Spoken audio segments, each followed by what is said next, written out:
right, man. Apparently, Jameson Williams struggling in the pads. That's why I say, man, I don't take shit serious until these guys put the pads on. He got into a fight with an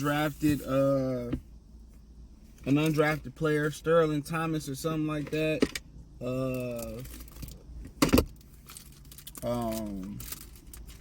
Hold on real quick. But check out Detroit Lions Talk playlist. Thumbs up the video, share the video, subscribe to the channel. The subscribe button is the bell icon button. Hit all notifications, increase your chance for notifications. We go live or drop a video. My bad, y'all. But yeah, he got into a fight with an undrafted free agent. They said he had 3 drops.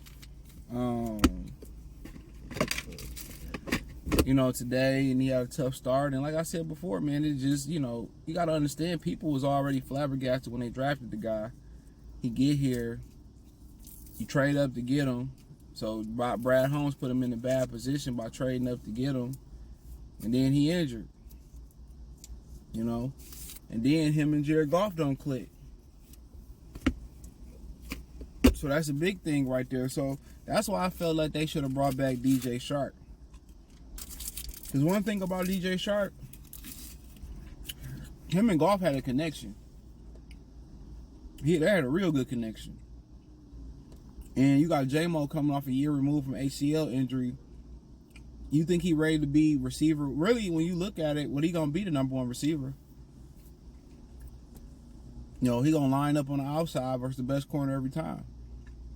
St. Brown is the number 1 option, but J-Mo gonna be the number 1 receiver. Most of the time, the best corner gonna line up in front of Jameson Williams, and we all know that. So, like I said before, man, it's just to the point where, I didn't like Marvin Jones Jr. pickup. Khalif Raymond solid. Josh Reynolds really good. We felt like they needed that next receiver. And Antoine Green might step up. Denzel Mims might step up. I like Denzel Mims. So, I like what they did. They kind of recovered, but it just didn't make no sense to let DJ Shark walk for that little bit of money. What you holding on to that money for? Teddy Bridgewater? Like, get out of here. You could spend that. You could have matched what Carolina did, paid him a little bit more, brought him in. Receiving core would have looked a lot better. He better than Marvin Jones Jr. player for player. Now, DJ didn't simply want to be here. I feel him. Let him walk. I knew he had to go through another surgery, and that's fine. But Shark, Brown, J-Mo, Khalif Raymond, and whoever's going to be Mims or Antoine Green, that would have been better in my opinion. But it's not far off. It's just that, they made the trade for Denzel Mims so late, and it's just been moving receivers. Don't be surprised if Corey Davis don't end up getting moved. I don't even remember them moving Elijah Moore. That's a huge pickup for Cleveland. A very talented guy.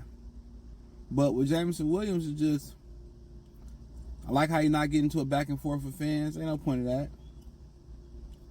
Don't do it. But him and Goff can't click. Whatever reason that is, they should have been joint at the hip last year. Over the summer. And then he gone for 6 weeks. Like, dude, this is a disaster, bro. This is a real disaster. If nobody step up, if Josh Reynolds, St. Brown don't stay healthy, it's over. It's over with. Real talk. It's over with. And then on top of that, they gonna need somebody else to step up and be that guy early on.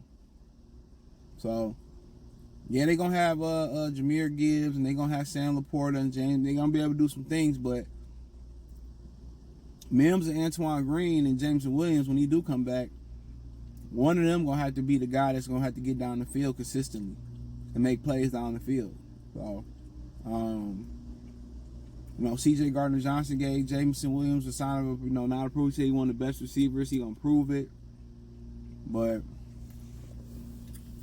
he got a hell of an uphill battle right now.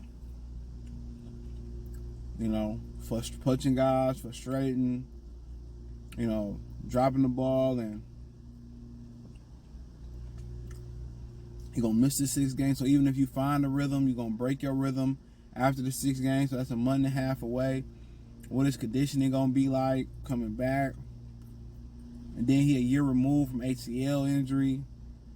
So you're probably not expecting a tremendous amount. The third year is probably going to be his best year. But they got to put him in a position where, him and Goff should be exclusively working together. Whatever that may be. If it always in one-on-ones, if it's active practice, even if it's Jared Goff just putting the footballs into the jug machine. Real talk. They should be joined at the hip. Real talk. Because they report got to get better for the Lions to be successful.